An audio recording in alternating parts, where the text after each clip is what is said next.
자유한국당 원주시 의원들이 화훼단지 주식회사의 부실 의혹을 제기하며 외부 감사를 요구했습니다.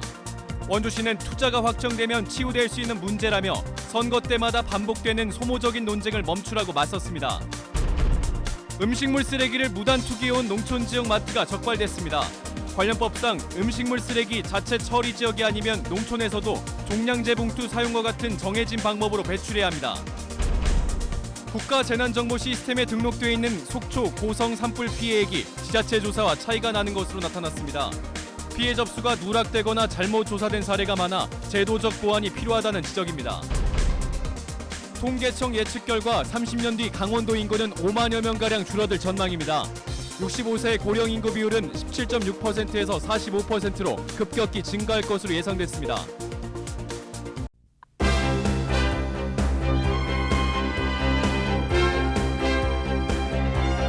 안녕하십니까. 뉴스데스크 원주입니다. 원주 문막 화훼단지와 관련해 자유한국당 시의원들이 부실 회계 의혹을 제기했습니다. 원주시가 문제를 은폐하고 있다며 외부 감사를 실시할 것을 요구하고 있고, 원주시는 민간 주식회사를 강제할 수 없다는 입장을 고수하고 있습니다. 보도에 조성식 기자입니다. 원주시가 3억 원을 출자한 화훼단지 주식회사에 대한 부실 의혹이 제기됐습니다. 자유한국당 소속 원주시의원 7명은 기자회견을 열고 해당 회사의 자본금 30억 원이 사업 초기에 모두 소진됐고 사업 부지를 담보로 대출을 받아 회사를 운영하고 있다며 부실한 재무 상태를 지적했습니다. 또 일부 부지가 경매로까지 나오는 상황에서 감사 한 번 이루어지지 않았다며 원주시가 이를 묵인하고 있다고 비판했습니다. 원주시장은 모든 상황을 알고 있었으나 문제를 은폐하기 위해 화훼단지 주식회사에 마땅히 이루어져야 할 일부 감사 재무 상태 공개를 하지 않았습니다. 지난 행정사무감사에서 화훼단지와 관련해 의회가 9가지 자료를 요청했지만 원주시가 단 한 건만 제출하는 데 그치면서 의심을 자초하고 있다고 지적했습니다. 한국당 의원들은 화훼단지 주식회사의 재무 상태를 시민들에게 공개할 것을 요구했고 화훼단지에 대한 감사원 감사를 청구할 뜻을 밝혔습니다.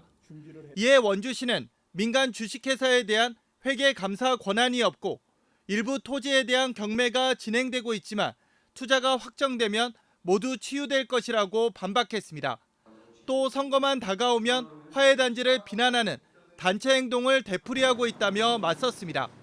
또다시 논쟁이 되고 있는 화훼관광단지 사업은 오는 11월 말까지 강원도에 조성 계획을 제출하지 않으면 사실상 사업 추진이 불가능합니다. MBC 뉴스 조성식입니다. 음식물 쓰레기 10여 톤을 무단으로 투기해온 농촌 지역의 마트 업주가 적발됐습니다. 농촌 지역이라고 하더라도 지정된 곳이 아니면 반드시 종량제 봉투 등 정해진 방법으로 음식물 쓰레기를 배출해야 합니다. 권기만 기자가 취재했습니다. 창고 뒤 담벼락 넘어 음식물 쓰레기가 넘쳐납니다. 참외와 배, 오이에 배추까지 온갖 과일과 야채가 썩은 채 쌓여 있습니다. 바닥을 파보니 오래돼 더 부패한 음식물이 검게 썩어 있습니다. 마트에서 팔다 상한 것들을 함부로 버려놓은 겁니다. 보시는 것처럼 날벌레들이 들끓고 악취도 굉장히 심합니다. 이곳에 쌓여있는 음식물 쓰레기의 양은 약 10여 톤으로 추정됩니다. 국도변에 있는 해당 마트 주변으로 음식점들이 밀집해 있어 위생상 문제가 생길 가능성도 커 보입니다. 가공을 안 한 거래 야채들은 그냥 썩히면은 뭐 이렇게 저기 뭐라 그러나 퇴비식으로 없어지는지 알고 그렇게 알고 그랬습니다. 뭐 몰라서 그랬으니까. 관련 법은 농촌 지역 가운데 음식물 쓰레기 수거 차량이 다니기 힘든 곳 등을 자체 처리 가능 지역으로 정하도록 하고 있습니다. 하지만 해당 지역이 아니면 종량제 봉투 등 반드시 정해진 방법으로 음식물 쓰레기를 배출해야 합니다. 읍면 지역 특성상 가정에서 나오는 음식물 쓰레기를 퇴비로 사용하는 경우가 있습니다. 생활 쓰레기 및 음식물 쓰레기 투기는 단속 대상입니다. 원주시는 해당 업체에 과태료를 부과하고 원상복구 명령을 내렸습니다. MBC 뉴스 권기만입니다. 강원도의 인구는 30년 동안 계속 감소하고 고령 인구의 비율은 계속 높아질 것으로 전망됐습니다. 통계청이 2017년 인구 총조사를 기초로 시도별 장래 인구를 전망한 자료에 따르면 2047년에는 강원도의 인구가 5만 명가량 줄어들 것으로 예상됐습니다. 65세 이상 고령 인구의 비중은 2017년 17.6%에서 2047년 45%로 높아지고 85세 이상 초고령 인구 비중은 1.7%에서 9.4%로 전망됐습니다. 오는 7월 3일 공공부문 비정규직 노동자 총파업을 앞두고 비정규직 철폐를 촉구하는 결의대회가 원주시청에서 열렸습니다. 민주노총 원주지부는 원주시와 학교 등에서 근무하는 비정규직 노동자 200여 명이 모인 가운데 정부를 상대로 비정규직 철폐 정책을 시급히 추진할 것을 촉구했습니다. 원주시에는 공단 설립을 통한 비정규직 노동자들의 간접 고용이 아닌 직접 고용을 할 것을 요구했습니다. 국가재난정보관리 시스템에는 속초 고성 산불 피해액이 초기에 조사된 1,300억여 원이라고 나타나 있습니다. 하지만 산불 초기에 이 입력 기간이 짧아서 피해 조사가 잘못되거나 누락된 경우가 많아서 제도적인 보완이 필요합니다. 김형호 기자가 보도합니다.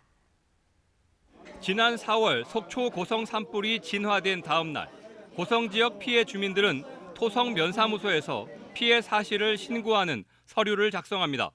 이거는 본인이 갖고 계시면 저희가 나중에 조사 나갈 때 이거 보여주시면은 이렇게 신고된 내용은 고성군의 현장 조사를 거쳐 산불 발생 보름 후인 4월 20일쯤 국가재난정보관리 시스템에 최종 입력됐습니다. 당시 고성군은 주택 피해 480동, 이재민은 506세대로 공식 집계됐습니다.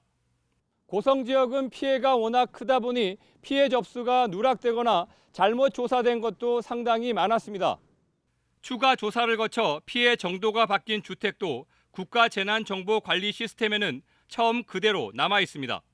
추가적으로 신고하신 분들도 많았고, 그래서 저희가 이제 추가적으로 다시 저희가 나가가지고 조사 나가서 확인해서 다시 잡아드리고, 엔데미에서 확정을 일찍 하다 보니까 저희가 이제 그런 부분이 생겼어요. 실제로 고성군이 자체 관리하는 피해 주택은 공식 집계보다 5동이 많고 피해 정도가 바뀐 것은 10%에 달합니다. 확인된 피해 규모에 따라 정부가 복구비와 구호비를 지원하다 보니 지원액도 실제 피해보다 부족합니다. 고성군이 정부에 보고하지 못한 이재민은 28세대 71명으로 구호비 1,600만 원은 온전히 고성군 예산으로 지급됐습니다. 행정안전부는 문제를 인정하면서도 현실적으로 어려운 점이 있다고 말합니다. 전체적으로 복구기 늦게 수립이 되게 되면 국민들이라든지 이렇게 근데 왜 빨리빨리 돈도 안 주고 빨리빨리 확정 안 지우냐고 이렇게 지탄받는 부분이 있어요. 저희들이 좀 할 수 있는 방법도 연구를 하겠습니다. 유례 없는 산불 피해에 특별 재난 지역까지 선포됐지만 정부의 원칙만 따진 초기 피해 조사 결과가 복구 과정에서 혼란을 주고 있습니다. MBC 뉴스 김영호입니다.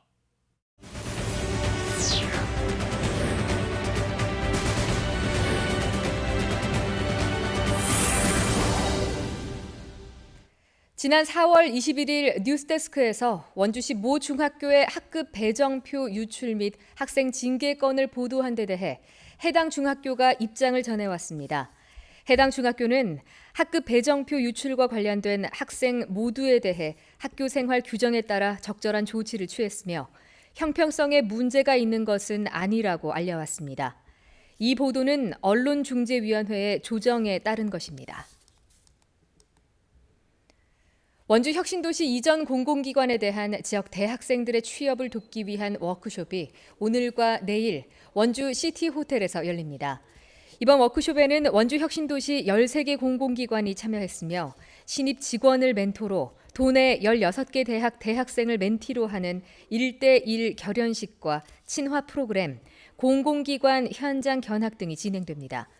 혁신도시 특별법에 따르면 이전 공공기관은 올해 지역의 인재를 21% 채용해야 하며 2022년까지 30%까지 확대해야 합니다.